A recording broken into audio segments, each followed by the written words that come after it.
ating kababayan, Barangay Tondo, Manila. Salubungin po natin ng dumadagong na palakpakan. Ang ating senador na bisyo ay magserbisyo. Ang ating Mr. Malasakit, walang iba, Senator Bong Bong!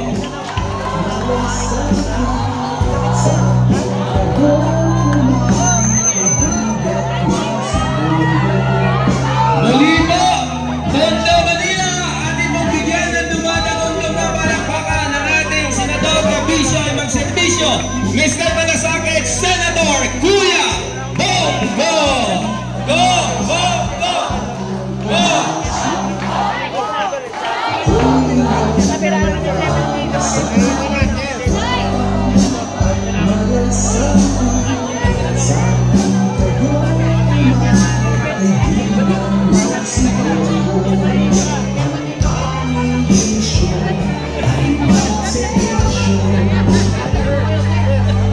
Muli po palakpakan po natin, Mr. Malasakit, ang bisyo ay magserbisyo, Senator Kuya Bong Bong!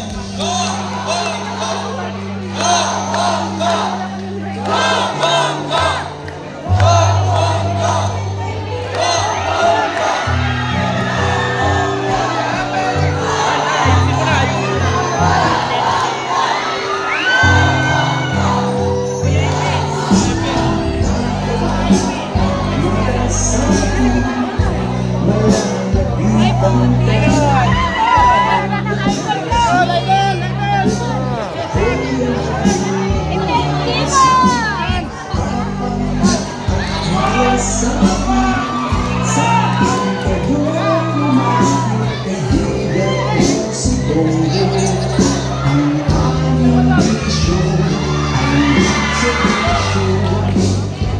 Muli po palakpakan po natin, Senator Kuya Bong Bong!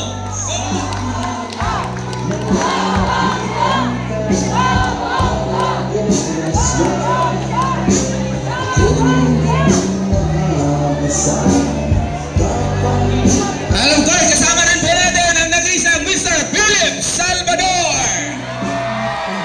Muli po palakpakan po natin, Mr. Efectivo Philip Salvador!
Muli po mga minamahal nating kababayan, palakpakan po natin ang senador na bisyo at magserbisyo, Mr. Malasakit, Senator Kuya Bong Bong!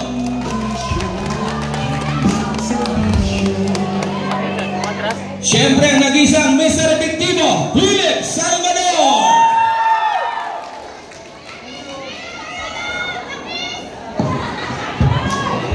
I love you, Upward!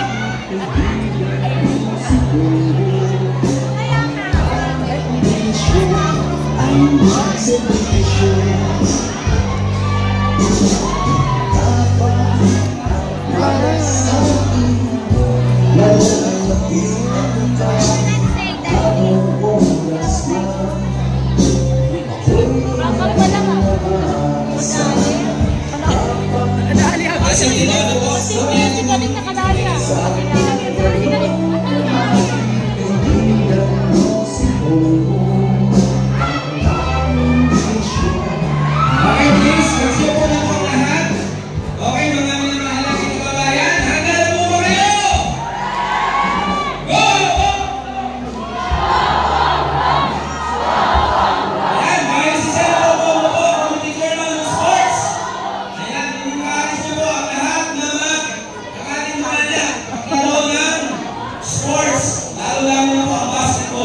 kabila. Bumalik man.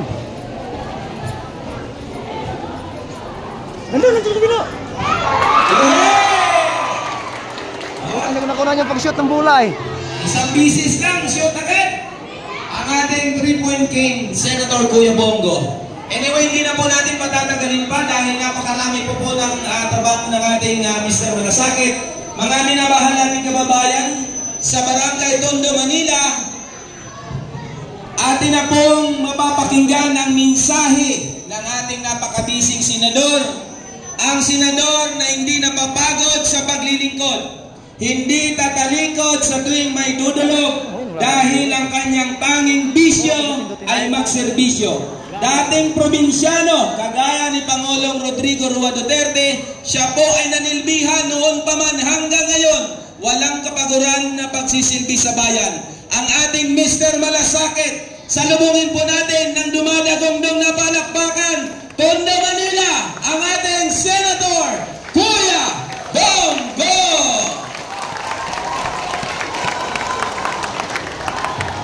Magandang umaga po sa inyo lahat, mga kababayan ko rito sa Tondo, Maynila. Anong barangay ba to? Barangay 17 sa Tondo.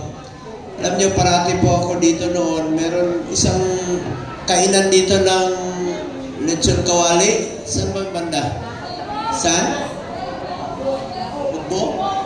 Dinala ako ni Mayor Isko doon, pero hindi pa siya nanalo as mayor noong 2019, no? Bago pa doon. Parati po ako dito sa Maynila pag nasusunugan na baha. Marami na po ako naikot na barangay dito, mismo sa Maynila. Yan naman po ang pinangako ko sa inyo. Kahit saan sulok kayo ng Pilipinas, basta kaya po ng aking katawan at panahon, pupuntahan ko talaga kayo dahil yan po ang aking pinangako ko sa inyo noon. At patuloy po ako magsiservisyo sa inyo lahat sa abot ng aking makakaya po. Hindi po ako politiko ng mga ngako, pero gagawin ko lang po ang aking trabaho sa abot ng aking makakaya. Kaya po ako narito ngayon kasi meron tayong programa na isinulong noon, no? Nabibigyan kayo ng pambili ng cash card na pagpuhunan. Isa lang po ang pakiusap ko sa inyo, mga kababayan ko. Mas masarap ang pakiramdam pag pinaghirapan at pinagpawisan nyo po ang inyong pagninegosyo. Di ba? Palaguin nyo inyong negosyo, yung kita ninyo, pasensya na. Medyo wala na akong boses. Alam nyo, alas 3 na po kami natapos kanina sa Senado. Makikita nyo, nag-live pa po ako sa Senado kanina. Check nyo yung Bongo page. Nandyan yung Bongo page, i-like nyo. Nandyan po kami. Makikita mo, ano yan? Oo, kita mo, magaling ako kami sumayaw, no? Hindi sabay-sabay. Hindi, Brother Louie.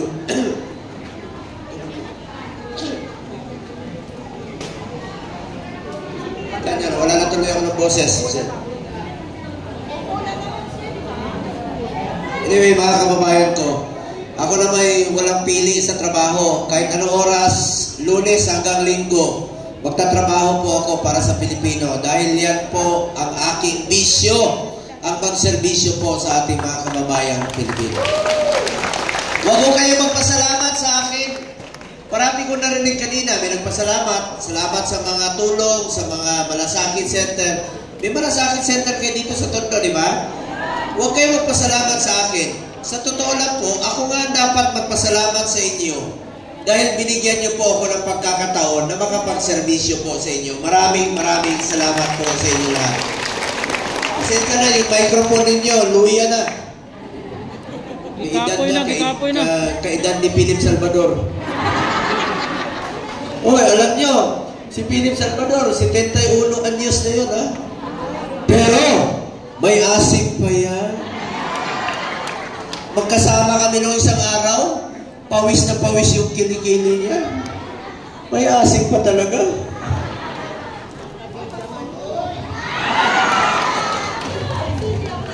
Anyway, mga kababayan ko, maraming salamat po sa ating mga opisyales nandito, ang ating mga masisipag na barangay captain ng barangay 20, Kapitana Anthony Igos, palakpakan po natin. Ng barangay Barangay 52, Kapitan Ferdinand Aguilera, palakpakan po natin. Kapitan po ng Barangay 26, Kapitan Roberto Tolentino, palakpakan po natin. Kapitan Limpa Medalya ng Barangay 29, palakpakan po natin. And of course, ang ating host barangay, Kapitan Mona Lisa Benaventura ng Barangay 17. Kagawad Estrella Jr., palakpakan po natin. Kagawad Roel Lignes, Kagawad Arnel Magdarao, Kagawad Luz Lambuon, Kagawad Mary Reyes ng Barangay 17. Salamat po. Kagawad Romeo Umali, Kagawad Orlando Villaflor, and of course, ang ating DTI. Programa po ito na ating isinulong, pinagpatuloy po ngayon. Tulong po ito pong PPG, Pangkabuhayan sa Pagbangon at Ginhawa. Nandito po ang OIC Regional Director na NCR, Mr. J. Akar, palakpakan po natin. Miss Myla Dabuet, DTI Regional Coordinator, palakpakan po natin. And Mr. Michael Arisgado, CPMS Regional Coordinator. At palakpakan natin lahat po ng mga empleyado po ng DTI. Salamat po sa inyong tulong. And of course, si Miss Nash De Leon, ang ating tumatak aspiring counselor, palakpakan rin po natin. Ang ating mga kapulisan, Police Major Chris Catalunya, sa lahat po ng pulis, military, bombero, BGMP, full support po kami sa inyo. 2018, inuna po namin ni dating Pangulong Duterte idoble ang sahod ng police, military, uniform personnel. At hindi po magiging successful na labanan ng kriminalidad kung hindi po sa kanila. Palakpakan naman po natin ang ating mga uniform personnel. Ngayon, meron na po akong dalang tulong sa inyo. Meron po akong pera dito sa inyo matatanggap na cash card. Pakiusap ko muli sa inyo, palaguin niyo po inyong negosyo. Livelihood po ito. Pag kumita kayo, palaguin niyo, dalahin niyo sa inyong mga pamilya. Mas masarap ang pakiramdam pag pinaghirapan at pag pinagpawisan po natin. Ngayon, meron din po akong dala pa sa inyo, hiwalay. May dala rin po akong grocery packs po para sa inyo lahat ngayong araw na ito. Meron din po akong dalang burger steak po para sa inyo lahat ngayong araw na ito. May dala rin po akong t-shirt, pwede nyo pantulog yan, pwede nyo rin pong pantakot sa mga daga ninyo. Sigurado pag nakita yung litrato ko, pag nabasa naman nila, alam mo, pag ang daga, pag nabasa nila, magtatakbuhan yan. Eh pag nabasa niya, mabunggo siya. Anyway, biro lang po. Ako ang chairman sa Committee on Health and Sports and Youth sa Senado. Tatlo po ang aking naging prioridad. Kaya nga po tawag nila sa akin, Mr. Malasakit, dahil meron na ho tayong 166. Meron na ho tayong 166 na Malasakit Center sa buong Pilipinas at kasama na dyan ang Malasakit Center dito po sa Tondo. Pangalanan ko lang po, marami kayong Malasakit Center dito sa Maynila ha. Tondo, PGH, meron kayong Malasakit Center. Jose Pabella, yung mga anak, pwede na kayo dyan sa Jose Pabella. Yung mga buntis, ninong ako ng anak ninyo. So meron na akong bagong kumare. Ito si kumare, daming anak ko. Ilan na anak mo, pare? Pang-apat na dahan-dahan lang, ha? Nasipag mo, ha? At meron rin kayong Malasakit Center sa Jose Reyes at sa San Lazaro. Alam nyo, ang Maynila po ang pinakamaraming Malasakit Center sa buong Pilipinas. 5 po ang inyong Malasakit Center dito po sa siyudad ng Maynila. Pangalawa, Super Health Center. Ang Super Health Center po, iba rin po ito sa Malasakit Center. Pwede po dyan yung check-up, konsulta ng PhilHealth. Dyan na po yung minor cases. Yan po proyektong yan, isinulong ko rin bilang chairman ng Committee on Health para yung mga check-up lang dyan na. Alam nyo, dito sa Maynila, magkakaroon po ng 4 na Super Health Center. Valeriano, Barrio Magsaysay, Esperanza, at sa Maria Clara. 600 plus po na Super Health Center sa buong Pilipinas ang itatayo po sa buong Pilipinas. Lapitan nyo lang po yung mga Super Health Center. Pangatlo na naging prioridad ko bilang chairman ng Committee on Health, Regional Specialty Center. Di ba ang Heart Center nasa Quezon City? Di ba ang Kidney Center nasa Quezon City? Ngayon po, magtatayo na ng mga specialty center sa buong Pilipinas sa Zamboanga, Davao, Cebu, Iloilo, para hindi nyo na kailangan bumiyahe yung mga kamag-anak natin, hindi na kailangan pumunta ng Maynila sa pagpapa-opera sa puso. Doon na po sa mga specialty center. Batas na po yan, priority ni President Marcos. Ako po ang principal sponsor ng batas na yan sa Senado. Regional Specialty Center. Asahan nyo, unahin ko parati ang mga batas at yung mga programang makakatulong sa mga mahirap. Pansinin nyo yung mga programang isinusulong ko, Malasakit Center, Super Health Center, Regional Specialty Center. Makakatulong sa mga mahirap. Unahin ko parati yung mga mahirap. Pangalawa, chairman po ako ng committee